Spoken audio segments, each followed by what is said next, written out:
Hello, all my fellow YouTubers. The reason I'm coming at you today with this video is because I've got an unbelievable amount of questions about my bow season this year. To sum it up, pretty much, I had one of the best bow seasons I've ever had in my life. At the same time, kind of, in a sense, the worst. I targeted 2 bucks from the beginning of bow season. There's only 2 deer that I wanted to kill, and that I was hunting all season, and I had the opportunity to kill both of them. So that's all you really hunt for, is the opportunity to make it happen. And I had those opportunities, and I just didn't get it done.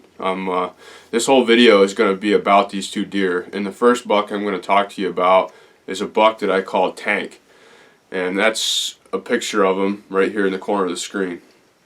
Tank is a deer that was on our farm all of last year as a 3.5-year-old, but at the very end of October of last year, he broke off his right side, so he was only a half rack 8-point as a 3.5-year-old, and that's really the only reason that he lived.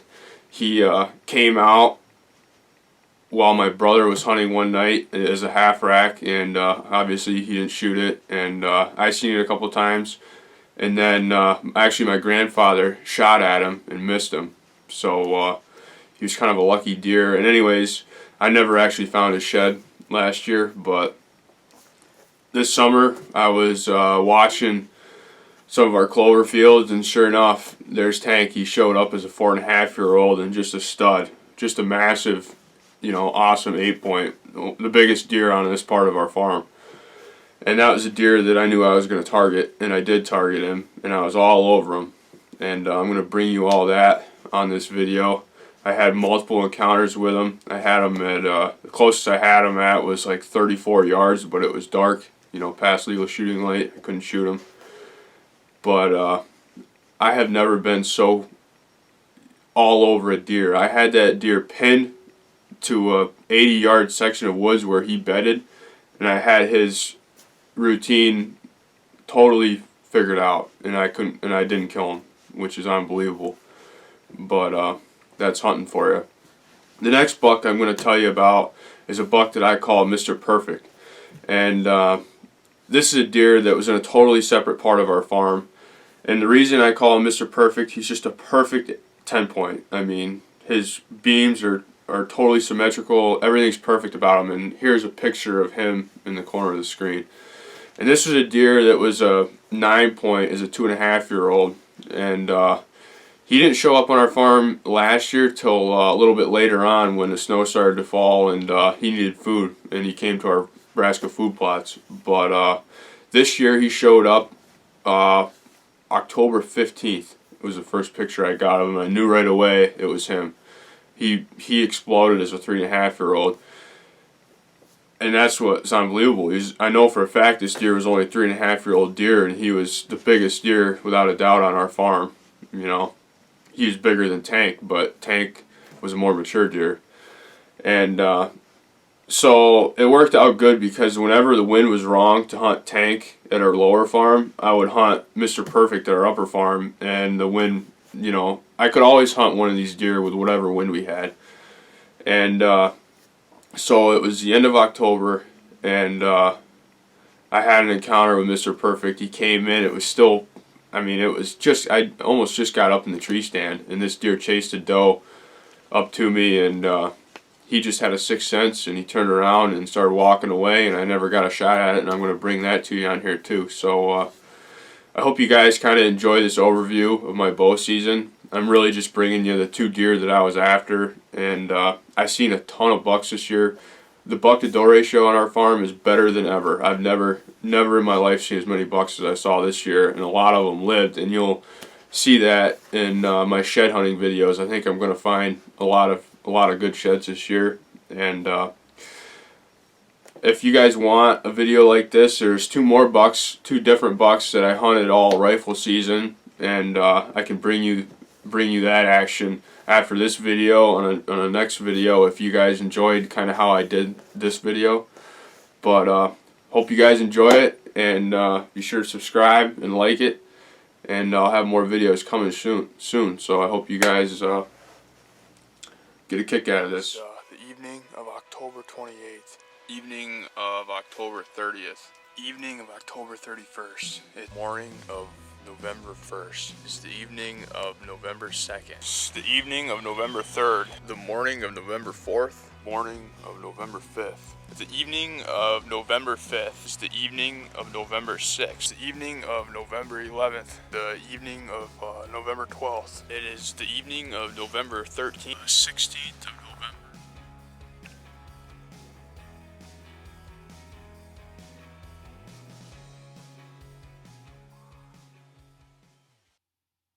Okay, everybody. So right about now, you're wondering, why aren't you shooting the deer you call Tank? Well, for one, it's farther away than it looks in the video. Right now, I'm ranging the deer, and it ranges at 49 yards. And the other thing you can't really tell, I've adjusted the contrast of the video. It's actually a lot darker than the video looks right now.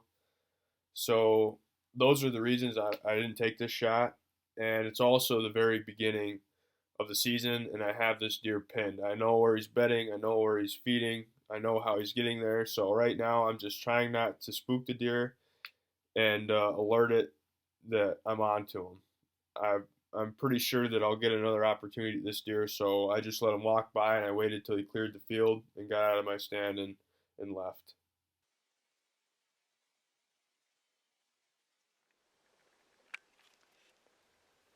So this is the very next evening. I'm hunting the same deer that I had an encounter with the previous evening that I call Tank.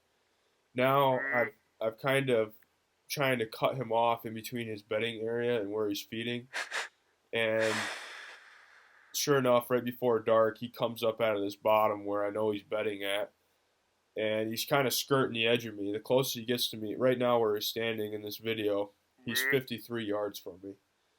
So I'm trying to do something to maybe, if I could get him to walk 10 more yards, I can take, a 43-yard shot at him.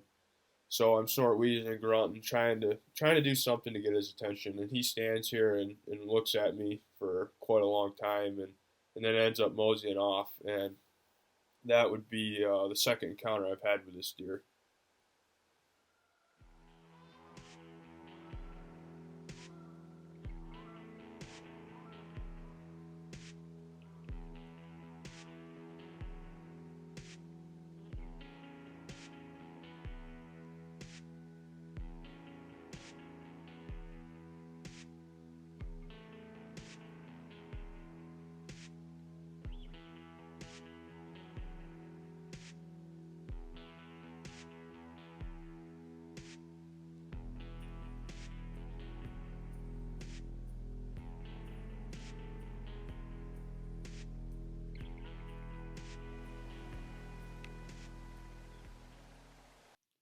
Okay, so this is 2 days later. I didn't have the right wind to hunt this deer the past couple days. So I get back in here and I kind of move my tree stand a little bit and readjust for the trail that I had seen him use the previous time I hunted him. And anyways, right before dark, he gets out of the same bedding area he's bedded in every single night and starts heading my way. And tonight, I think, it's going to happen. Tonight's the night. He's going to walk the same trail he has walked in the past, and he's going to come right by me. I'm going to get a 20-yard shot, and I'm going to kill Tank finally.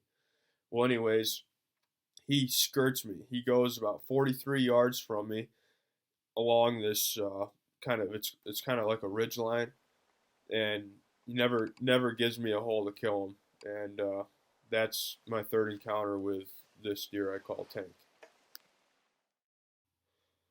Okay, so now it's the very end of October, and I didn't have enough time. I just raced home from school, and I didn't have enough time to get in where I wanted to hunt Tank, so I just settled with hunting the field edge where he was coming out to feed. And obviously, he came out. It was too late to take a shot at him.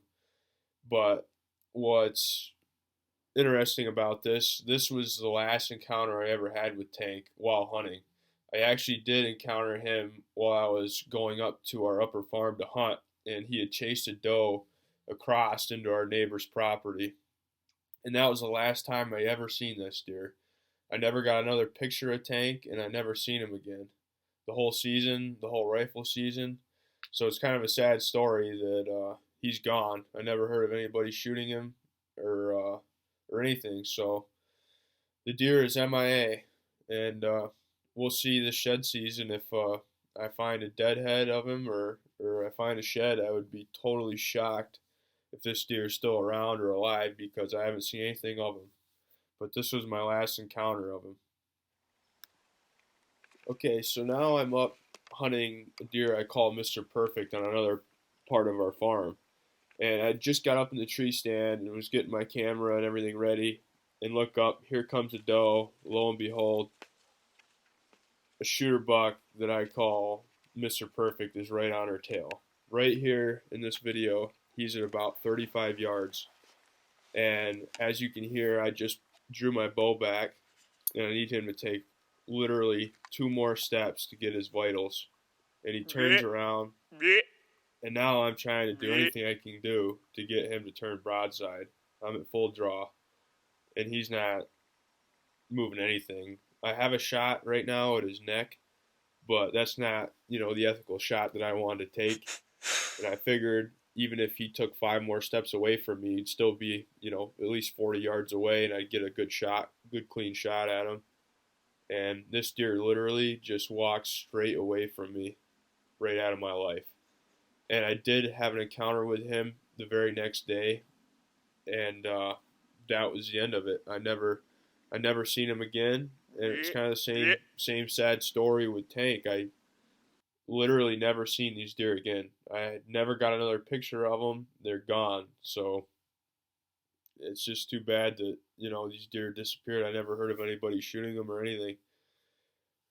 So that's kind of the end of the story with these 2 deer. Hopefully, they show back up, or I can have some closure by finding them laying somewhere.